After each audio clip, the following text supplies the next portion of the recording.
Welcome to Tool Tuesday, and today we're going to talk a little bit about a kind of an interesting saw sharpener.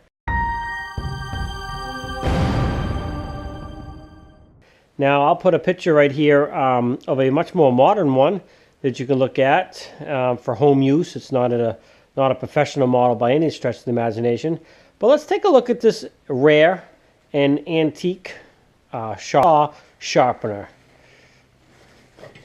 Now we can get the thing off here. I guess it's kind of facing the wrong way, but so you can see here the belt would be on here, be on this pulley, and it's got a couple bars here for attaching different things.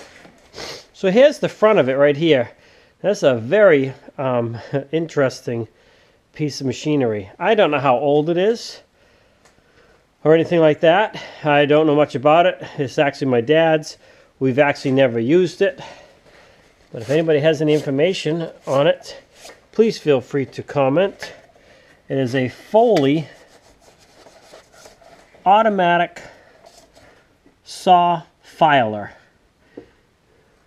Model number 387 by Foley Machine Company, Minneapolis, Minnesota. So there's several adjustments on this thing. I can't really go through the whole thing. You can see this plate back here. This would be bolted down, and then this whole thing swivels. This whole unit here would swivel, and I'm assuming that would be for the angle of your tooth when you're sharpening. You have this saw stop here, that each time it makes a turn, that it would reposition it for the next tooth to be sharpened. There's some gauges on here. There's adjustments here, all kinds of adjustments all over the place. This again, I don't know how it all works. There's some parts here that go somehow.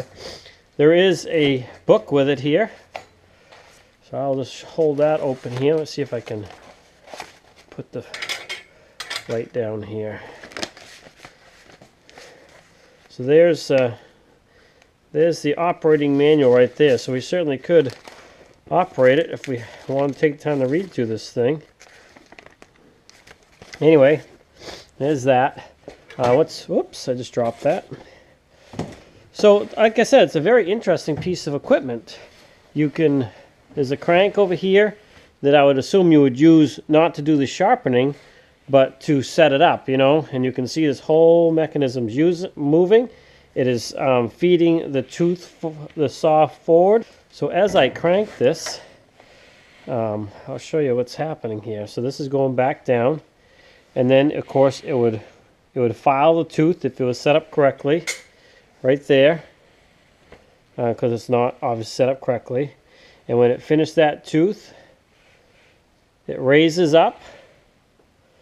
And at the same time,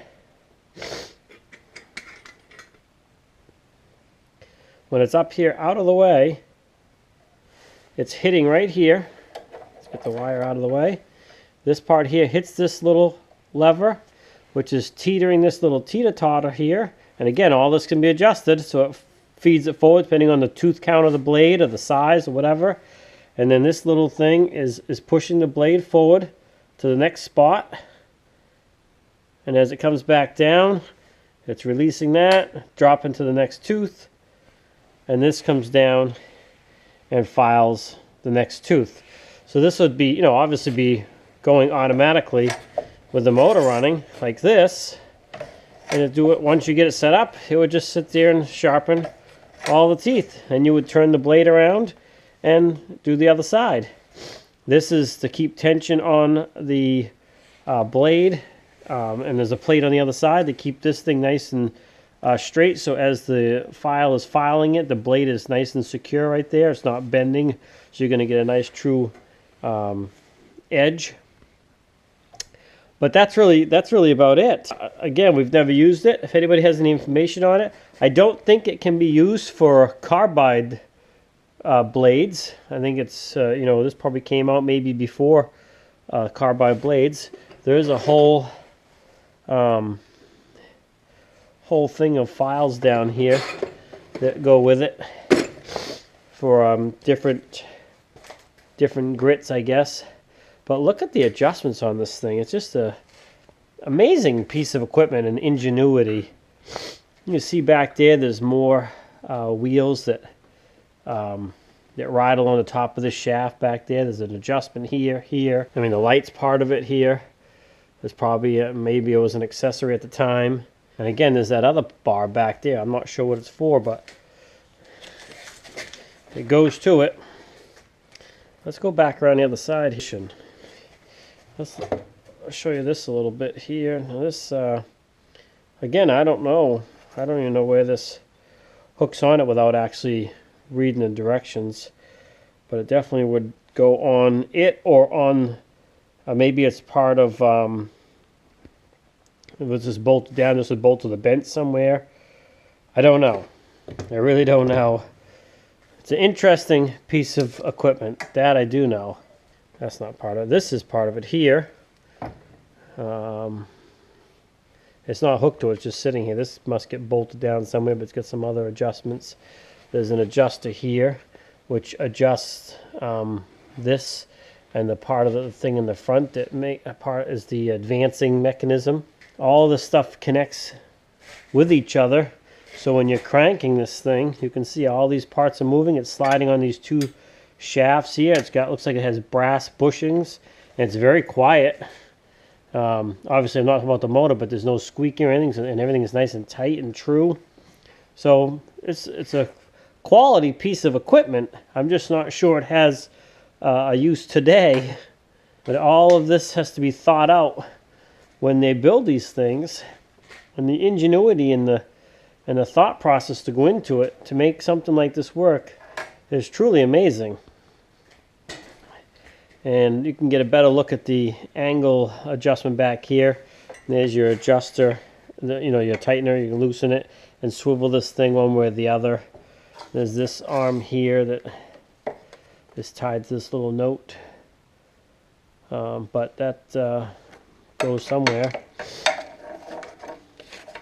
Anyway, like I said, if anybody knows anything about it or has one in action, I'd like to see it. It'd be neat. Maybe we should get this thing up and running just to test it out. It'd be kind of cool. But anyway, that's kind of what we're talking about this week. Just a quick, interesting video about a rare, antique, unusual saw sharpener. Again, don't believe it's super valuable for today's use. Maybe I'm wrong. I use carbide. It's on most everything now. And, I use that other sharpener that you saw in that picture I put on there earlier. But anyway, thanks for swinging by Shane's main shop. Please click on one of the two videos up here for other interesting things you might want to see. And don't forget to click on the channel icon, the bottom right-hand corner.